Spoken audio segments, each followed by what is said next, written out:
দিনে আমাদের সাহসী বাঘিনী আপুরা হল থেকে বেরিয়ে এসেছিলেন যখন আন্দোলন পায় থমকে যাওয়ার পরিবেশ। দীর্ঘ 1 বছর পরে এসে বলতে হচ্ছে যে আমাদেরকে রাষ্ট্র ভুলেই গিয়েছে, আমাকে কেউ মনে রাখেনি কিছু পরিচিত মানুষ ছাড়া।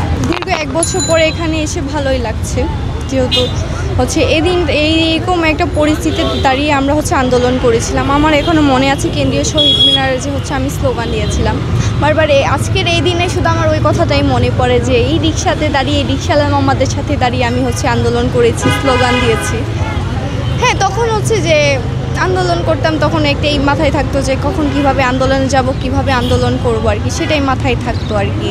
বাসায় কি হবে সেটা কখনো চিন্তা করতাম না, বা আম্মু তো বের হতে দিবে না, তখন কিভাবে কাকে ম্যানেজ করে বের হব, এটাই ছিল তখনকার ধারণা। কিন্তু দীর্ঘ 1 বছর পরে এখানে এসে ভালো লাগছে, যেহেতু আমাদেরকে দীর্ঘ 1 বছর পরে হলো আমাদেরকে যে রাষ্ট্র আমাদেরকে মনে রেখেছে, ওখান থেকে ভালো লাগছে। কিন্তু আবার খারাপও লাগছে যে আমাদের মতো অনেক মেয়েদেরকে রাষ্ট্র অমূল্যায়ন করতেছে, যেখানে আমাদের ভূমিকা ছিল আন্দোলনে অন্যতম একটা ভূমিকা ছিল। যখন ছাত্রলীগের মারামারি বলেন, গোলাগুলি থেকে শুরু করে মেয়েরাই সামনে ছিল, কোনো ছেলে ছিল না সামনে আমাদের।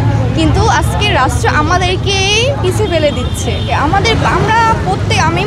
জায়গা থেকে আমার রাষ্ট্রের প্রতিটা অধিকার আদায়ের লড়াই আমি আসবো, আমার জায়গা থেকে আসবো। হ্যাঁ, আমার পার্সোনাল কাজ থাকতে পারে, বা আমার ফ্যামিলি থাকতে পারে, পড়াশোনা থাকতে পারে, এখান থেকে আমরা যেতে পারি। তার মানে এটা না যে রাষ্ট্র আমাদেরকে ভুলে যাবে বা আমাদেরকে কোনো দায়িত্ব সব জায়গা থেকে পিছিয়ে ফেলে দেয়, এমনটা কিন্তু না। আমার রাষ্ট্রের দায়িত্ব ছিল কি যে আজকে দীর্ঘ 1 বছর পরে এসে বলতে হচ্ছে যে আমাদেরকে রাষ্ট্র ভুলেই গিয়েছে, এরকমও বলতে হচ্ছে আমাদের। কারণ আমি আমার জায়গাতে বলবো যে এখন বলতেও খারাপ লাগে যে সামনের ফ্রন্টে যারা থাকে, ওই যে মিডিয়ার কাছে 2-1টা ওই যে পরিচিত মুখগুলাকে বারবার আনা হয়, কিন্তু আমাদের মতো মেয়েদেরকে, আমি যেমন তামান্না থেকে শুরু করে আমি সামিয়া, আমরা সবাই পিছিয়ে পড়ে গেছি। কিন্তু রাষ্ট্রের উচিত ছিল আমাদেরকে খুঁজে বের করা। আমাকে কেউ মনে রাখেনি কিছু পরিচিত মানুষ ছাড়া। যেমন আমার পাশে আপু বসে আছেন, উনি কিন্তু অনেক মনে না থাকলেও রাখার চেষ্টা করে, কিন্তু এই রাষ্ট্র আমাদেরকে মনে করার চেষ্টা করে। বেসিক্যালি আজকের দিনটা বেছে নেওয়ার কারণ আমরা 1 বছর আগে এই দিনে আমাদের সাহসী বাঘিনী আপুরা হল থেকে বেরিয়ে এসেছিলেন যখন আন্দোলন পায় থমকে যাওয়ার পরিবেশ। সেই স্মৃতিটা চরণ করে যে দেশের স্বার্থে ছেলে হোক মেয়ে হোক, যে কোনো শ্রেণী পেশার মানুষই হোক, তারা রাজপথে নামবে।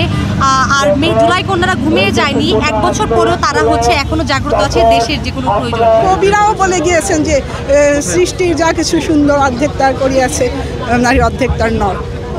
আসলে এটা বলা যায় যে একটা মানুষের এক পা পঙ্গু হলে বা যদি হয় তাহলে তো সে সঠিকভাবে চলতে পারবে না। নারী পুরুষ উভয়ের অবদানই যে কোনো উন্নয়ন সম্ভব, নারীকে ছেড়ে তো সম্ভব না। তো নারীকে এগিয়ে আসতে হলে তার সেই পরিবেশটা তৈরি করতে হবে।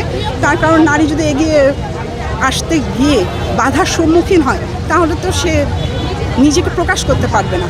যদিও বাংলাদেশ নারীরা অনেকটা এগিয়ে এসেছে, তবুও অনেক এখনও তারা বৈষম্যের শিকার।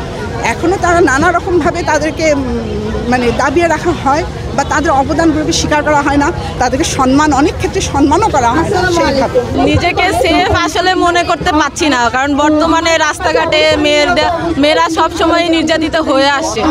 তো আজকে যে মেয়েদেরকে নিয়ে এই প্রোগ্রামটা করা হচ্ছে, তো এরপরে আশা করব যে প্রশাসন কিংবা বাকিরা যারা আছেন সবাই আমাদের সেফটি নিয়ে আরও বেশি জোরালোভাবে কাজ করে যাবে। আমরা সবাই জানি যে জুলাইয়ে যে সময় সবাই আসলে ঘরে ফিরে গিয়েছিল, সেই রকম একটা সময়ে আমাদের রিক্সা মামা যারা আছেন তারা অনেক অবদান রেখেছেন। তারা র্যালি করেছেন, তারা যুদ্ধ করেছেন, তারা গুলি খেয়েছেন। তো এমন একটা সময় তাদের অবদান আসলে আমরা কখনোই ভুলতে পারবো না।